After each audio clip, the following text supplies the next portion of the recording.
겠습니다. 우리에게 주시는 하나님의 말씀은 신약성경 누가복음 24장 45절부터 49절 말씀입니다. 우리 준비하신 성경책이나 화면의 자막을 보시고 저하고 한 절씩 교독하시겠습니다. 그리고 49절 말씀은 함께 읽도록 하겠습니다. 45절 제가 먼저 읽겠습니다.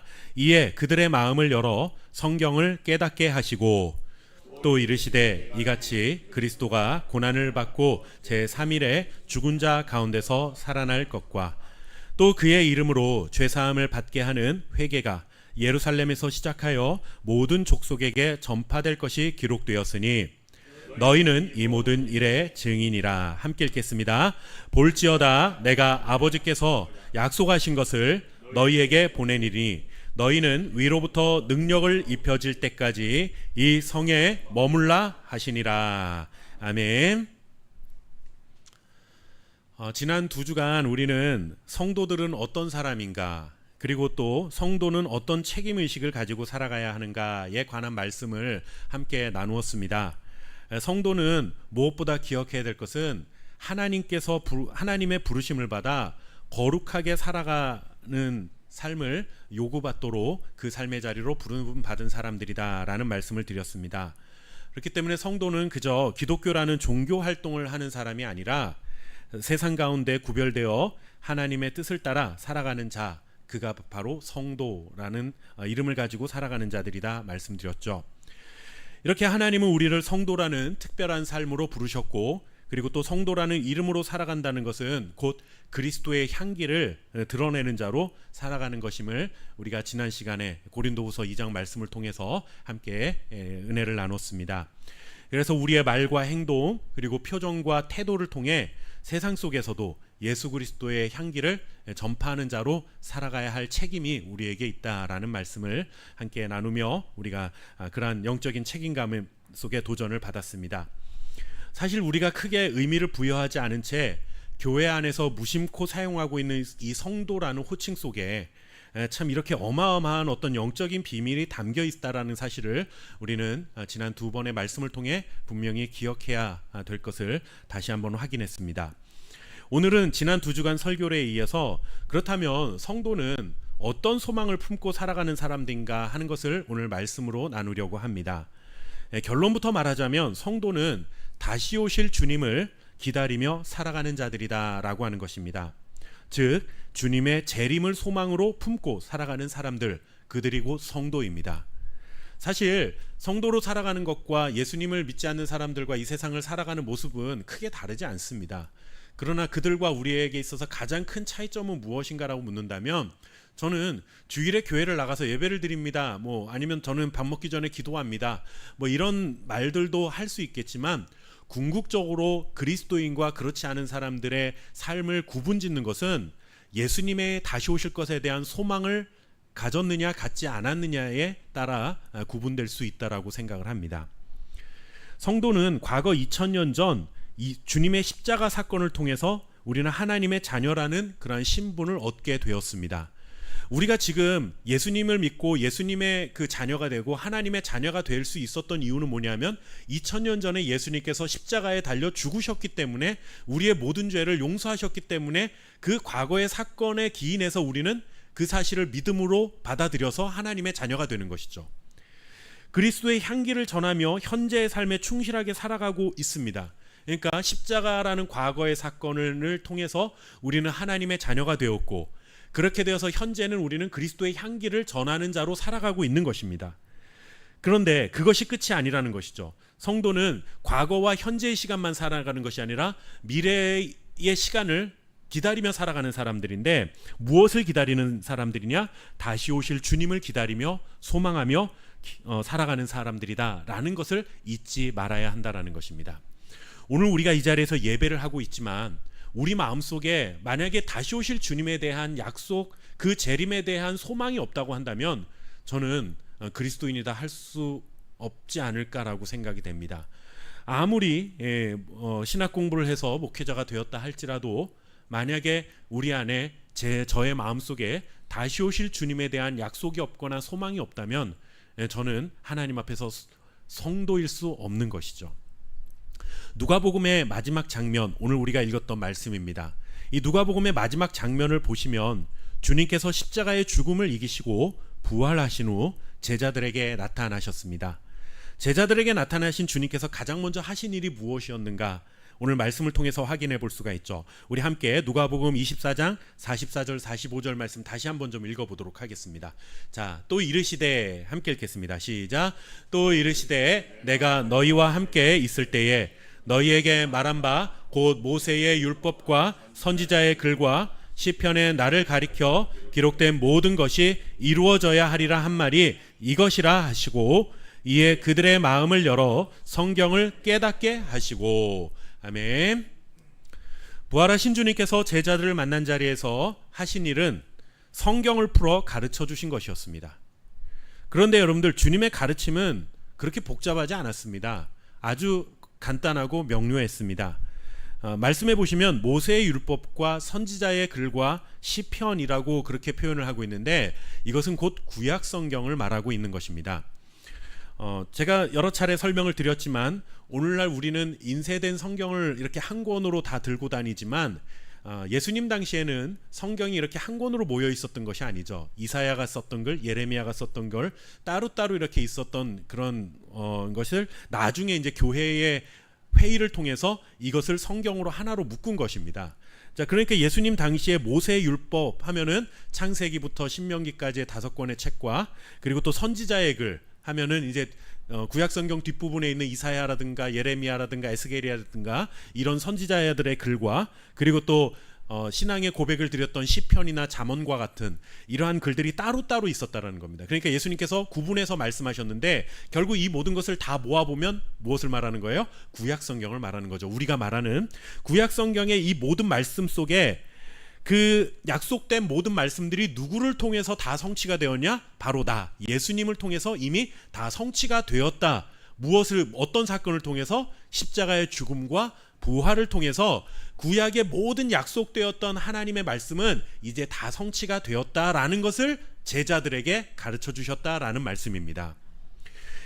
어려운 말이 아니죠. 사실 굉장히 예수님이 가르치시면 뭔가 굉장히 어렵고 복잡한 말씀을 가르치실 것 같은데 그렇지 않다라는 겁니다. 성경은 어떻게 보면은 우리가 볼 때 성경 굉장히 어려운 책처럼 보이지만, 결국 한마디로 말하자면 구약에 약속된 하나님의 모든 약속이, 구원에 관한 약속이 예수 그리스도를 통해서 다 완성이 되었고, 이제 예수님께서 다시 오시겠다 약속하신 그날을 기다려라 하는 것이 곧 성경 아니겠습니까? 그렇게 본다면 예수님의 이 짧은 가르침은 성도들이 꼭 기억하고 살아가야 될, 반드시 깨닫고 알아야 할 귀한 말씀이라는 사실을 오늘 알게 됩니다. 이제 구약의 모든 약속은 예수님의 죽으심과 부활을 통해 완전히 성취되었음을 전파하신 후에 예수님께서는 이제 하늘로 승천하셨습니다. 예수님께서 십자가에 달려 숨을 거두시고 사실 무덤에 누워 계셨을 때만 하더라도 모든 사람들은 예수님의 생애가 십자가의 죽음으로 끝났다라고 생각했을 것입니다. 제자들도 다 예수님은 이제 돌아가셨으니까 이제 끝이구나라고 해서 다 뿔뿔이 흩어지고 말았습니다. 하지만 주님의 죽음은 끝이 아니었죠. 주님의 죽음은 부활로 이어졌고, 그리고 또 부활은 바로 승천으로 이어지게 되는 새로운 시작이었고 새로운 출발이었습니다. 이렇게 새로운 시작이 생겨났다는 것은 그 새로운 시작의 끝이 있다는 것이기도 합니다. 예수님께서 오셨습니다. 예수님이 십자가의 죽음과 부활과 승천으로 예수님이 이 땅에서 사시는 모든 사역은 끝났지만 그 끝은 새로운 삶의 시작입니다. 새로운 삶의 시작이 있다는 것은 또 마지막이 있다는 것이죠. 그 마지막이 무엇입니까? 주님이 다시 오시겠다라는 것으로 이제 그 새로운 시작은 완결될 것이다 라고 하는 것입니다. 주님께서는 재림에 대해 우리에게 분명한 약속을 전해주셨습니다. 우리 함께 사도행전 1장 11절 말씀 같이 읽어보도록 하겠습니다. 자, 사도행전 1장 11절. 이르되 갈릴리 사람들아, 함께 읽겠습니다. 시작. 이르되 갈릴리 사람들아, 어찌하여 서서 하늘을 쳐다보느냐? 너희 가운데서 하늘을 올려지신 이 예수는 하늘로 가심을 본 그대로 오시리라 하였느니라. 아멘. 성경에 기록된 모든 약속은 이제 다 이루어졌습니다. 그런데 아직까지 성경에 창세기부터 요한계시록까지의 하나님의 모든 약속은 다 성취가 되었는데, 유일하게 아직까지 성취되지 않은 한 가지 약속이 있습니다. 아직은 기다려야 되는 약속이 있다는 것이죠. 그것은 무엇인가 하면 주님이 다시 오시겠다라는 약속만이 아직까지 성취되지 않은 채 남아 있습니다. 성도들은 이 약속을 굳게 믿고 살아가는 겁니다. 그날을 간절히 사모하면서 그날을 소망으로 품고 살아가는 사람들, 이것이 곧 성도입니다. 성도가 아닌 자들은 예수님이 다시 오실 것에 대해서 믿지 않습니다. 종종 그리스도인이라고 하면서, 심지어 목회자라고 하면서 세상의 물질과 이런 것에 탐욕에 눈이 어두워서 정말로 하나님을 예배하기는 하는데 저 사람이 하나님이 맞을까, 잘못을 저질러서 심지어 구속을 당하고 죄의 심판을 받는 경우들도 있습니다. 그런 사람들을 보면 저는 그런 생각이 듭니다. 과연 저 사람이 교회를 다니고 말씀을 전하는 목회자였다 할지라도 정말 예수님이 다시 오실 것을 믿었다면 저런 짓을 할 수 있었을까라는 생각을 해봅니다. 여러분, 우리가 이 땅에서 그리스도인들이 윤리적으로 하나님을 믿지 않는 사람들보다 더 거룩한 삶을 살아야 하고 도덕적으로 깨끗한 삶을 살아야 합니다. 물론 우리도 완벽하진 않기 때문에 그렇게 완벽하게 살아갈 수는만은 없겠죠. 그러나 적어도 우리 그리스도인들이 세상 사람들로부터 손가락질 받을 만한 일을 해서는 안 되는 이유는 우리가 예수님을 믿기 때문이라고 흔히 말하는데, 저는 좀 더 구체적으로 그것을 말하자면 다시 오실 예수님을 분명히 믿는다면, 여러분들 예수님이 다시 오실 것을 믿는다면 어떻게 그것을 믿는 사람이 지금 그렇게 나쁜 짓을 하며 살아갈 수가 있겠습니까? 교회의 돈을 횡령하고 가정을 깨트리고 이런 일들을 그리스도인, 정말 성도라고 한다면 저는 할 수 없다라고 생각합니다. 그런 사람들이 교회를 다니면서도 왜 그런 짓을 합니까? 다시 오실 주님을 안 믿기 때문에 그렇습니다. 그래서 실제로 안 믿는 거죠. 안 믿으니까 그렇게 살아가는 겁니다. 여러분들, 우리도 마찬가지입니다. 오늘 우리가 예배의 자리에 있다고 해서 성도라고 착각하지 마십시오. 제가 하나님의 말씀을 전하고 있다고 해서 제가 이것 때문에 성도가 되는 게 아니라고 제가 3주째 말씀을 드리죠. 우리 모두가 다 똑같습니다. 우리가 성도라는 이름에 걸맞는 삶을 살아간다는 것은 언젠가는 다시 오실 주님 믿기 때문에 지금 깨어 하나님이 원하시는 뜻대로 살아가고 싶은 마음의 열정과 소망에 붙들려 살아가는 사람들, 그러한 마음으로 예배하는 사람들, 그런 사람들이 성도라고 하는 것입니다. 그러므로 성도의 삶은 늘 재림을 바라보면서 살아가는 사람들이어야 됩니다. 내가 지금 이렇게 잘못하고 주님이 내 눈에 안 보이니까 지금 내가 좀 이렇게 해도 되겠지. 아니요. 주님이 다시 오셔서 반드시 심판하십니다. 그렇다면 그 사실을 믿는 자는 지금 그렇게 살 수가 없는 겁니다. 땅의 것만 바라보고 살아가는 것이 아니라 하늘을 바라보며 재림을 준비하며 살아가는 삶을 살아가야 할 책임이 우리 성도들에게는 있다라는 것입니다. 교회는 무엇입니까? 저는 그런 의미에서 본다면 교회는 우리가 세상을 살면서 잃어버렸던 이 소망에 대한 이 확신을 다시 한번 굳게 붙잡는 곳이 바로 교회여야 된다고 생각을 합니다. 우리가 사실 교회를 다니긴 해도 교회에 머무는 시간보다는 세상 안에 머무는 시간이 훨씬 더 깁니다. 그러다 보면 교회에서 우리가 예배를 드리면서 말씀을 듣고 소망을 품으면서 막 믿음을 굳건히 했던 이것을 일주일 동안 사실 지켜내기가 쉽지가 않아요. 세상 사람들과 부대끼며 살다 보면 나도 예수님을 믿는 사람인지 내 스스로가 의심스럽고 소망에 대한 확신이 점점 사그라들 때가 있다고요. 그러면 우리가 다시 한번 그 소망에 대해서 확신 있게 붙들 수 있는 것을 어디를 통해서 해야 됩니까? 교회를 통해서 해야죠. 그렇다면 교회에 이렇게 일주일에 한 번 나와서 예배를 드리는 이 순간, 정말로 1시간밖에 안 되는 짧은 시간일지라도 우리는 정말 그 어떤 인생의 시간보다도 가장 소중한 시간이라는 마음을 가지고 간절하고 갈급한 심령으로 하나님 앞에 매달려 찬양하고 기도하고 말씀을 들어야 한다는 것입니다.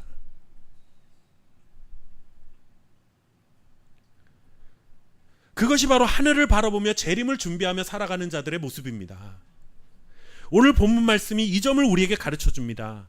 부활하신 예수님께서 제자들에게 성경을 가르치시며 구약의 이 전체적인 모든 말씀들이 바로 나를 증언하고 있는 말씀들이다. 이 말씀을 깨닫게 하신 후에 제자들에게 한 말씀 딱 하시고 떠나셨습니다. 그게 무엇입니까? 너희는 이 모든 일의 증인이다라는 말씀을 하셨습니다. 이제 예수님은 하늘로 올라가셔서 더 이상 예수님이 직접 말씀을 전하지 않는데 예수님 대신에 구약의 모든 말씀들이 예수님을 통해서 다 성취가 되었고 다시 오실 것이다라는 이 약속에 대해서 누가 증인 역할을 해야 되느냐? 성도인 너희들이 증인으로 살아가야 된다라는 것입니다. 지난 2주간 성도에 관한 말씀과 연결해 본다면 우리는 세상 속에서 하나님의 선택을 받은 사람들입니다. 선택을 받아서 이 자리에 있는 거죠. 거룩한 삶으로 부름을 받았습니다. 그리고 거룩한 삶을 산다는 것은 곧 그리스도의 인격과 성품을 닮은 자가 되어 우리를 통해 그리스도의 향기를 전파하며 살아가는 것입니다. 그런데 이러한 삶을 살아가는데 꼭 필요한 것이 무엇입니까? 주님께서 다시 오시겠다 약속하신 약속을 굳게 믿고 어떠한 상황에서도 이 소망이 흔들리지 않는 믿음을 갖는 것이 성도다운 삶을 살아가게 만드는 힘이 될 수 있다는 것입니다. 반드시 이루어질 소망을 품고 있어야만 그날이 오기까지 인내하며 살아갈 수 있는 겁니다. 우리들도 오늘보다는 좀 더 나은 삶을 위해 얼마나 열심히 인생을 삽니까? 그런데 여러분들 가끔 이렇게 이제 올림픽 때나 이런 스포츠 경기가 있는 그럴 때 보면은 그동안 4년 동안 이렇게 대회에 나가기 위해서 준비했던 운동선수들이 영상에 나오는 경우들이 있잖아요. 그 사람들이 그 한순간에 그 메달을 따거나 그 경기에서 좋은 결과를 얻기 위해서 흘리는 땀방울을 보면 와, 나라면 저렇게 살 수 있을까 싶을 정도로 정말 엄청나게 정말 그 땀을 흘리며 수고를 하죠. 그 사람들이 그 예전에 마라톤 선수가 이렇게 인터뷰하는 걸 봤는데 정말 연습을 하다가 훈련하다가 죽고 싶은 생각이 정말 몇 번이나 들 정도로 그렇게 훈련을 했다고 합니다. 그 정도 해야 여러분들 올림픽 결선에라도 한번 나가보는 거예요. 이 지역 예선을 통과하는 데만도 그렇게 어려운 과정을 거쳐야만 합니다. 그런 노력이 없는데 남들 잘 때 다 똑같이 자고 남들 원래 그 뭐 다 같이 훈련하는 시간이 만약에 3시간이다. 그러면 3시간 땅 해고 나 할 일 다 했다고 나머지 뭐 유튜브 보고 놀고 TV 보고 그런 선수가 어떻게 여러분들 국가대표가 되고 나가서 좋은 성과를 얻을 수 있겠습니까? 물론 사람마다 타고난 그 재능이라는 게 조금의 차이는 있겠죠. 뭐 그거를 제가 무시하진 않습니다. 그러나 여러분들 재능만 믿고 아무 훈련도 안 했는데 갑자기 올림픽 됐다고 나가면은 그 선수가 좋은 결과 얻을 수 있습니까? 평소에는 세계 기록을 가지고 있다 하더라도 올림픽 열리는 기간 그 한 일주일 열흘 기간 동안 컨디션 조절만 잘못해도 기록이 달라지고 여러분들 기대했던 메달을 따지 못하는 경우가 너무 많습니다. 정말 죽을 만큼 힘을 다해야 여러분들 결과를 얻을 수 있다라고 말하잖아요. 그런데 그 사람들이 그걸 견뎌내는 이유가 무엇입니까? 내가 반드시 4년 뒤에 저 경기에 나가서 내가 메달을 딸 거야 라고 하는 소망을 갖기 때문에 그 과정을 이겨내는 겁니다. 성도들이 이 땅에서 살면서 여러분들 힘들고 어려운 시간들을 만나요. 우리도 생각지 못했던 계획하지 않았던 일들을 너무나 많이 만나죠. 당황스럽고 염려가 되고 불안합니다. 그러나 여러분들 그럴 때 우리의 마음을 붙잡아 주는 게 무엇이겠습니까? 예수님께서 다시 오실 것에 대한 소망입니다.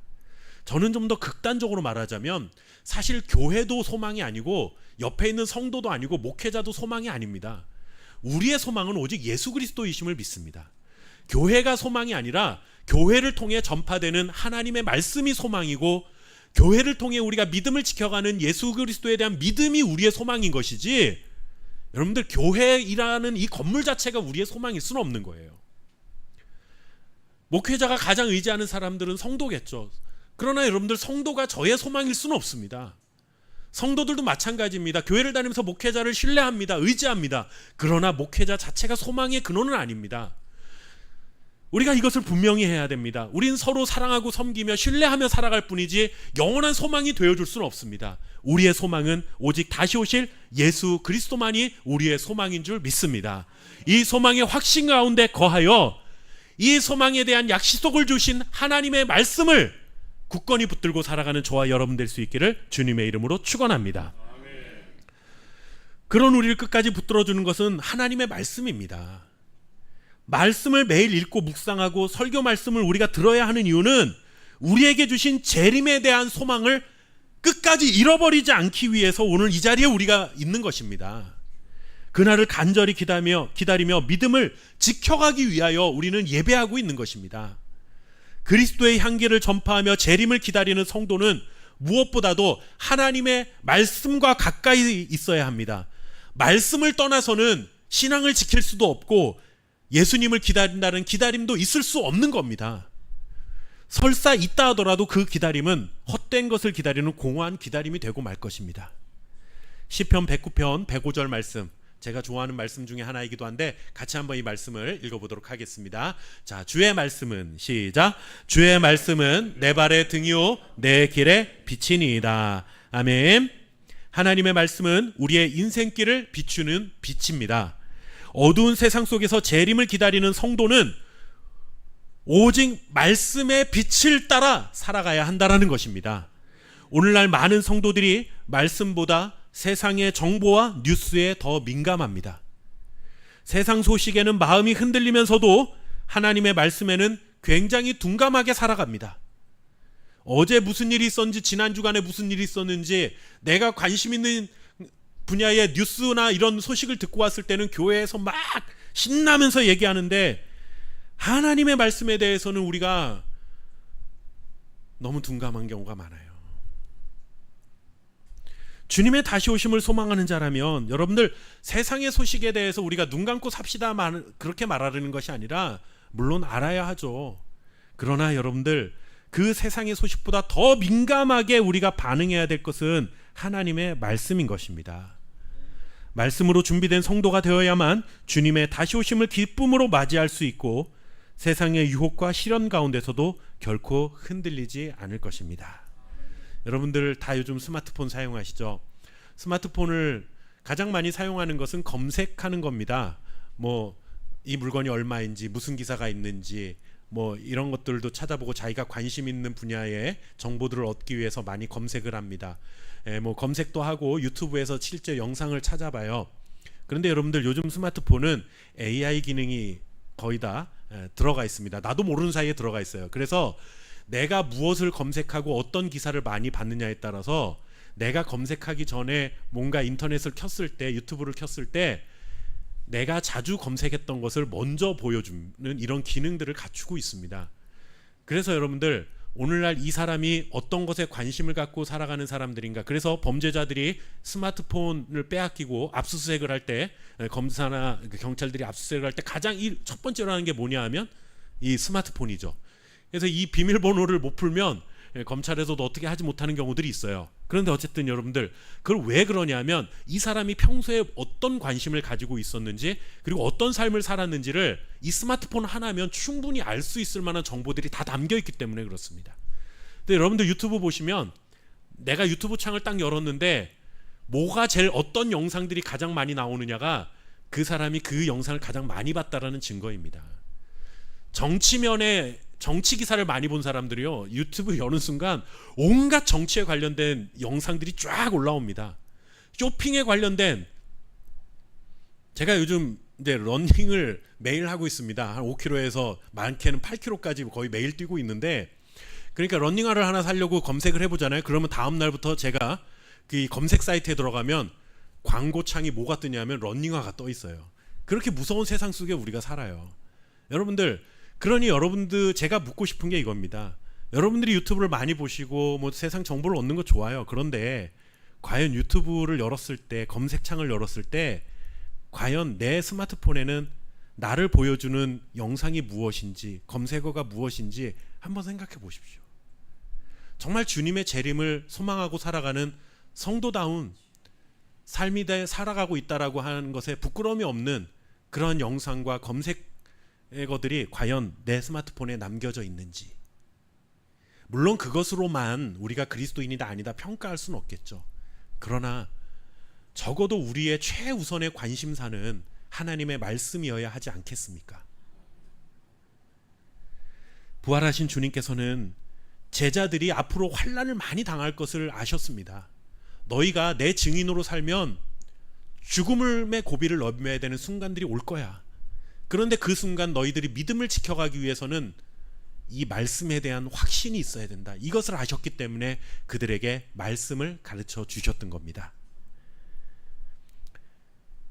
이제 말씀을 가르치고 승천하시자 예수님의 제자들은 세 가지 반응을 보입니다. 첫 번째는 주님께 경배했습니다. 그리고 두 번째는 큰 기쁨을 안고 예루살렘으로 돌아갔고, 세 번째는 늘 성전에서 하나님을 찬송했다라고 성경은 전합니다. 제자들이 승천하신 주님을 경배했다는 것은 무슨 뜻입니까? 이제 예수님이 한 훌륭한 인간 스승으로서만이 아니라 정말로 우리의 경배, 예배를 받으시기에 합당한 세상의 통치자요 만왕의 왕이 되십니다라는 믿음의 고백을 한 것이 바로 경배했다라는 표현 속에 담겨 있는 것입니다. 두 번째, 그들이 기쁨으로 예루살렘으로 돌아갔다는 것은, 여러분들, 예루살렘에서 제자들은 도망 나와 있었습니다. 왜냐하면 예수님이 이제 십자가에 죽으셨잖아요.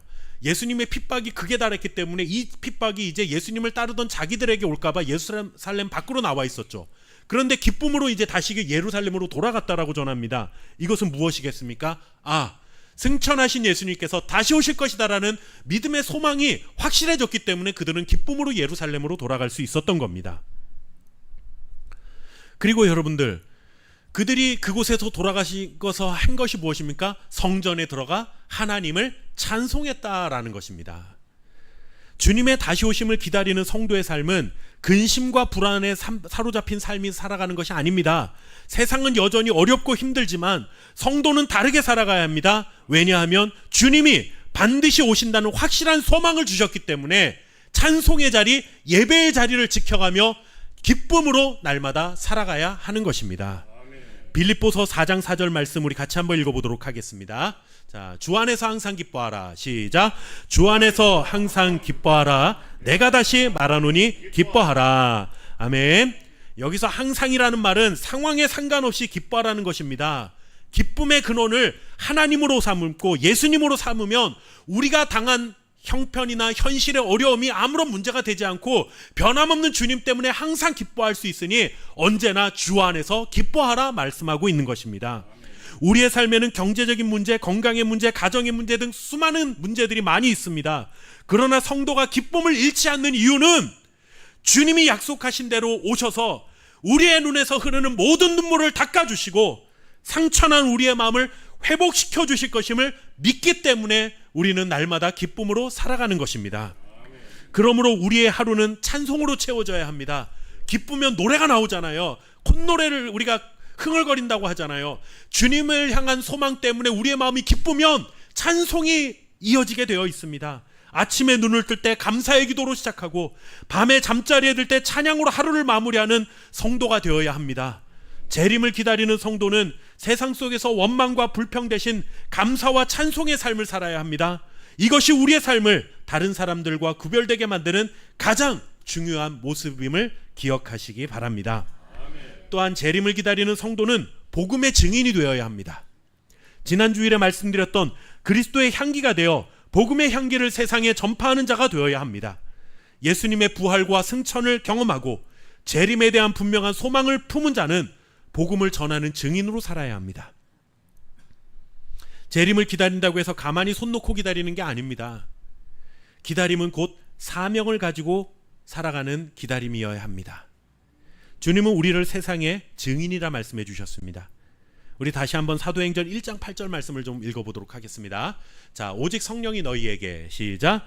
오직 성령이 너희에게 임하시면 너희가 권능을 받고 예루살렘과 온 유대와 사마리아와 땅끝까지 이르러 내 증인이 되리라 하셨느니라. 아멘. 재림을 기다리는 성도는 가정과 직장에서 이웃과 사회 속에서 복음의 향기를 전해야 합니다. 우리의 말 한마디가, 우리의 작은 행동 하나가 그리스도의 사랑을 전하는 도구가 될 수 있습니다. 문제는 오늘날 많은 성도들이 증인의 삶을 잊고 살아간다는 점이죠. 그저 예수 믿고 구원받는다는 것을 개인적인 구원으로만 가두어 두고 세상 속에서 증인의 역할을 감당하지 못하는 경우가 너무 많습니다.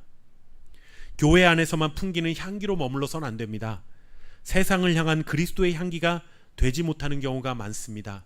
바라기는 우리 함께 교회 성도들을, 우리 함께 교회는 우리 안에서만 머무르는 향기가 아니라 세상을 향해 퍼져나가는 그리스도의 향기가 될 수 있기를 바랍니다. 교회 안에서도 그리스도의 향기를 내는 자가 되어야 하겠지만 우리가 살아가는 삶의 현장에서 더욱더 진한 그리스도의 향기를 낼 수 있는 성도가 되시기를 바랍니다. 증인으로 산다는 것 부담스러워하지 마십시오. 우리 이런 말하면 뭘 알아야 내가 뭘 전도도 하고 증인으로 살지 이렇게 말합니다. 여러분들, 거창한 설교를 하는 거나 아니면 성경을 똑부러지게 잘 가르치거나 복잡한 교리로 사람을 설득하라는 게 아닙니다. 증인은 뭡니까? 내가 보고 듣고 경험한 것을 그대로 전하는 겁니다. 증인으로 살아간다는 것은 저 사람이 내 말을 믿어주느냐 안 믿어주느냐는 저 사람의 몫인 것이죠. 증인은 그 사람을 믿게 만드는 게 아니라 나는 이런 걸 봤습니다. 나는 이런 걸 들었습니다. 나는 이런 걸 경험했습니다라는 것을 그대로 증언하는 것이 증인입니다. 나의 생각과 태도를 어떻게 바꾸셨는지, 하나님을 만나고 나니 내 생각이 이렇게 바뀌었습니다. 하나님을 믿고 살아가니 내 삶에 이런 기쁨이 왔습니다. 그 사람이 그 말을 들었을 때 똑같이 나와 같은 반응을 보일지 안 보일지는 우리가 책임질 일이 아닙니다. 그건 그 사람의 몫인 것입니다. 그러나 우리가 해야 될 몫은 내가 예수님을 만나고 나니 내가 기쁘다라는 이야기는 할 수 있는 거잖아요. 그게 증인이죠. 나는 증인이다라는 정체성을 분명히 가지고 재림을 기다리며 살아가야 합니다. 이것이 우리가 성도로 불러주신 하나님의 목적이고 우리가 이 땅에서 성도로 살아가는 이유이기도 합니다. 재림의 소망을 가진 성도의 시선은 언제나 하늘을 향해 있습니다. 우리의 시선이 이 세상에 머물고 우리의 마음이 이 세상에 빼앗겨서는 안 됩니다. 세상은 우리에게 땅의 것을 바라보게 하고 땅의 것이 전부라고 말합니다. 그것을 붙들어야 한다라고 말합니다. 더 많은 재산, 더 높은 자리, 더 영광스럽고 명예스러운 그 성공을 추구해야 된다라고 우리에게 요구합니다. 그러나 성도는 그런 세상의 것을 영원한 소망으로 품으면서는 안 되는 것입니다. 성도는 하늘을 바라보며 살아가는 사람들입니다. 주님의 다시 오심을 바라보며 영원한 하나님의 나라를 간절히 사모하며 살아가는 사람, 그가 곧 성도입니다. 여전히 세상 것에 붙들려 살아가는 사람들에게 봐라, 나는 하늘의 것을 바라보니 이렇게 기쁘고 감사해라고 증인의 역할을 감당해 준 자가 곧 성도인 것입니다. 성도는 단순히 종교적 활동을 하는 사람이 아닙니다. 성도는 하나님의 부르심을 받은 자이고 세상 속에서 그리스도의 향기를 풍기는 자이며 다시 오실 주님을 기다리며 소망하는 자입니다. 주님은 반드시 다시 오십니다. 그날은 아무도 알지 못합니다. 그러나 성도는 그날을 준비하며 살아야 합니다. 준비되지 않은 사람에게는 그날이 두려움의 날이 될 것입니다. 그러나 말씀으로 무장하고 찬송으로 삶을 채우며 복음을 증거하고 하늘을 바라본 사람에게는 주님 다시 오실 날이 영광과 기쁨의 날이 될 줄 믿습니다. 우리 함께 교회에서 함께 예배하는 저와 여러분이 말씀 앞에 늘 깨어있고 어떤 상황 속에서도 기뻐하며 우리의 입술에는 항상 찬송으로 가득 채워지며 세상에서는 그리스도의 향기를 나타내는 복음의 증인으로 살며 우리의 시선을 언제나 하나님 나라에 두고 주님 다시 오실 날을 간절히 소망하며 그날을 기쁨으로 맞이할 수 있는 성도님들 되시기를 주님의 이름으로 축원합니다. 기도하겠습니다. 좋으신 아버지 하나님, 감사합니다. 성도는 어떤 사람이며 무엇을 하는 사람이며 어떤 소망을 가진 사람인지 우리가 3주간의 말씀을 통해 함께 살펴보았습니다. 진짜 이 성도로 부름받은 자리에서 우리가 하나님의 부르심을 받은 성도답게 살아가는 우리 함께 교회 형제자매들이 될 수 있도록 축복하여 주시옵소서. 종교 생활하는 자가 아니라 예수님의 다시 오심을 확실히 믿고 소망하는 그리스도의 향기가 되어 살아가는 주의 자녀들 될 수 있도록 축복하여 주옵소서. 현실의 어려움이 아무리 무섭게 우리를 몰아친다 할지라도 하나님 우리의 소망이신 줄 믿습니다. 이 믿음으로 승리하는 자들이 되게 도와주시고 날마다 하늘을 바라보며 기쁨으로 가득한 인생 살아갈 수 있도록 주여 우리의 삶을 축복하여 주옵소서. 오늘도 이러한 영원한 소망 주신 하나님께 감사하는 마음으로 구별하여 예물을 드립니다. 구별하여 드린 모든 주의 손길 가운데 이 땅 가운데 물질로 염려하지 않도록 주님께서 은혜를 베풀어 주시옵시고 염려되는 상황이 올지라도 믿음으로 승리할 수 있는 굳건한 믿음의 사람들 될 수 있도록 은혜 베풀어 주옵소서. 예물이 그리스도의 향기가 되어 아름답게 사용되게 하시고 교회가 든든히 서고 하나님의 복음을 증거하는 일에 아름답게 쓰임받을 수 있도록 주님 축복하여 주옵소서. 감사드리며 살아계신 예수님의 이름으로 기도하옵나이다. 아멘.